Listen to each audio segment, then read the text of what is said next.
Nainis daw si Mengo mga kababayan, si Senator Amy Marcos dito kay VP Inday Sara Duterte at saka na kay PBBM dito daw sa kanilang awayan nila.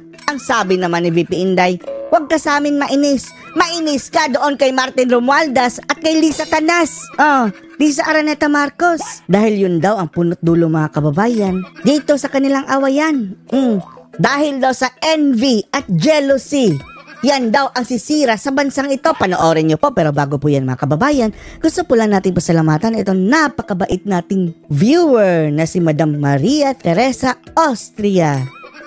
Thank you so much po Madam Maria. Narito po ang video. Because of envy and jealousy. Yan lang sisira sa bansa natin eh. Envy at jealousy. Siya kay Lisa at kay Martin. Envy at jealousy si Lisa at si Romualdez mga kababayan. Ano ba to si Lisa at saka si Martin Romualdez, no? Bakit biglang umepal dito sa unit team o nasira tuloy ang unit team ng Marcos at Duterte? Buti na lang rin. Relationship with Senator Amy Marcos. Nagkaalaman na. Politics. Politika. Politika ang dahilan. Ano yan? Sinabi ko sa inyo, perpetuation in power yan. Perpetuation in power.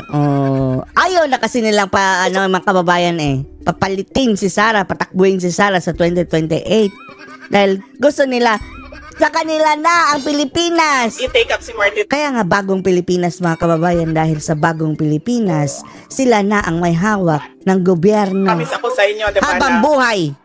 Another time, si Martin. Oo, susunod na. Nang yung yapa politika, sabi ko mas Governor Matthew Manotoc na pinersonal daw nyo yung dapat sana'y politika lang. Yun ding anak ni Amy, no? Na parang pangiwi-ngiwi din mga kababayan. Paano hindi personalin na pinersonal ang mga Duterte ipapakulong sa ICC? Hindi pa ba yan personal? Personalan na.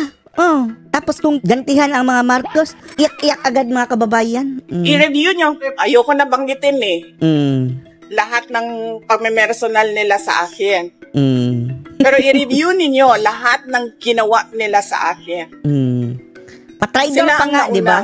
Kayo ang nauna. Sila Bakit? ang nauna. Because of envy and jealousy. Yan lang sisira sa bansa natin Envy at jealousy. Inggit sila kay Sara Duterte mga kababayan. At worried sila na baka pagdating na 2028 kukunin ni Sara ang pagiging presidente. Tatak Marcos mga kababayan ayaw nang bumaba sa pwesto. Are you talking here kay Saki at potential? Kaya mga kababayan, yung slate ng Bagoong Pilipinas, yung 12 senador nila, wala yung ibang gagawin kundi ipasa sa Senado ang charter change. Kaya kung iboboto nyo yan, Marcos forever na. Hindi. Nagsimula ito pag-resign ko sa lakas. Diba? Yung tinawag niyang tambalos-los, si Romualdez. Ko may bago ng pangalan si Romualdez. Tambalos-los. Martin. Sa ibang araw na. Kasi madami na kayong material. Ma'am, for the record, what is your relationship status with Senator Amy Marcos? Amy, mangga. And nag-usap na po ba kayo after that? After nung press con, tinext ko siya. And she was cold. Cold. Malamig daw. Cold. Malamig. Buti nga. Buti nga. Huwag ka nang magpagamit dyan, Sara. And then, meron siyang sinabihan ng common friend namin na naiinis siya sa akin at kay BBM. Kay Sara ka pa mainis? Mainis ka sa kapatid mo. At kay Lisa Canas at si Romualdez na parang triad dyan mga kababayan. And then sinabihan ko yung common friend namin, sabihin mo sa kanya, huwag siya mainis sa akin at kay BBM. Mainis siya kay Lisa at kay Martin. Yan talaga ang punot dulo mga kababayan ng kababuyan na yun. Nangyayari. Or ano lang, it's just a phase. Hindi ko alam. I cannot speculate on what will happen tomorrow. But as far as you are concerned, Vivi, ano si Senator Amy sa finance? Para sa akin ba? She's a senator? She's a friend? A friend? Pero malamang mga kababayan, hindi na gaya ng dati ang pagtiwala niya. Friend na lang kung para sabihin friend. Pero dyan sa isip ni Sara, manda ka. Markado ka na sa akin. Not attacker? Alam nyo kasi, Kasi ito si Remulla, nandun siya sa Bonjing. Legal desecration of the dead. Sabi ko nga kanina, di ba? Sabi niya na, hindi daw alam ni Remulla ang batas. Desecrating a body is not desecration of the dead. It's not illegal. It is taboo. Tabu siya. Meron sa atin dito, unusual. Ayaw pag-usapan ng patay. Meron sa atin dito, okay lang. Kapag-usapan ng patay. Talo na't hukayin, okay lang sa amin. For some. Itapon sa West Philippine Sea, Ngayon, okay. Kung okay lang sa kanya, hindi okay sa akin, dapat respetuhin ko na okay lang sa kanya. Hindi ko aatakihin yung tao. Bakit ko aatakihin yun? Yung paniniwala ko, hindi naman niya paniniwala. Parang Diyos lang yan. Naniniwala ka sa Diyos, ako. Hindi. Correct. Respetuhin mo ako. Kumbaga, opinion niya ni Sarah Bakit ka magagalit sa opinion niya? Tapos tatakutin mo na illegal o may nilabag sa saligang batas na wala naman. Bonjing talaga. Boing Remulla. Hindi ako naniniwala. Ikaw na naniniwala sa Diyos, respetuhin din kita. Ang problem kasi dito sa kanila, when there is a person who is outspoken, who is outrageously outstanding, sinasabihan nila na weird, sinasabihan nila ng kakaiba, baliw. Sinasabihan nila ng... Yan ang pinapalabas sila kay Sarah, ha? Baliw daw si Sarah. Crazy, insane, look at it. Gusto nila ipa-psychological test na kumasa naman si Sarah. Sige, psychological test. Samahan nyo pa ng drug test. Dalawa sa akin. Sa inyo, isa lang. Drug test. Wrong with me, I'm just different. Respetuhin nyo yung not different ako sa inyo. Si Sarah lang ang matino mga kababayan. Ngayon, lahat sila, wala nang mga prinsipyo yan. Balik ko lahat ang prinsipyo dahil sa pera, dahil sa pondo. Luhod lahat. Dito sa mga ngag-ngag. You texted her, pero nag-retay naman po siya. Kaya nasabi yung post siya. Maybe know the context of the conversation. If you can share that. Siya na lang ang pa-share ninyo kasi siya naman yung mas nakakatanda. Pero since then, ito na kapag-usap ulit over the phone na. Wala na kami nag-usap after yung nag-text sa kami. Mabilo your nephew. Alam mo, yan sila lahat.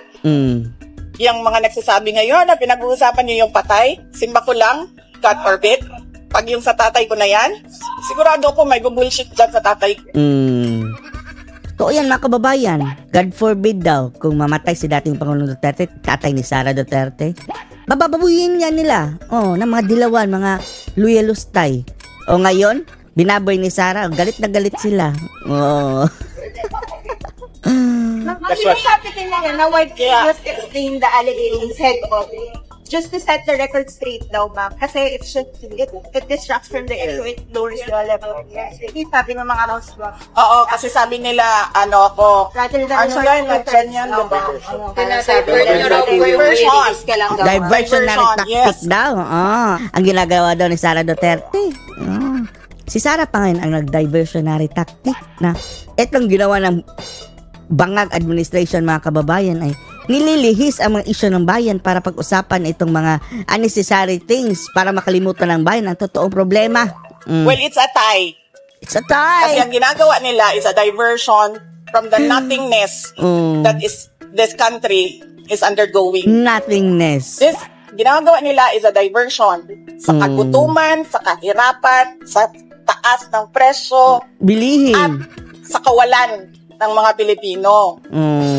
Tsaka pagdami ng droga, krimen, kidnapping at iba't iba pang mga Diyos mio mga kababayan.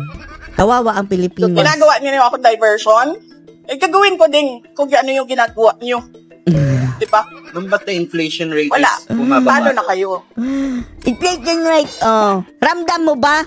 Ay napalabas ng datos sila rin Tanungin mo ang aktual ng Pilipino, kumusta na ang bilihin, kumusta na buhay-buhay.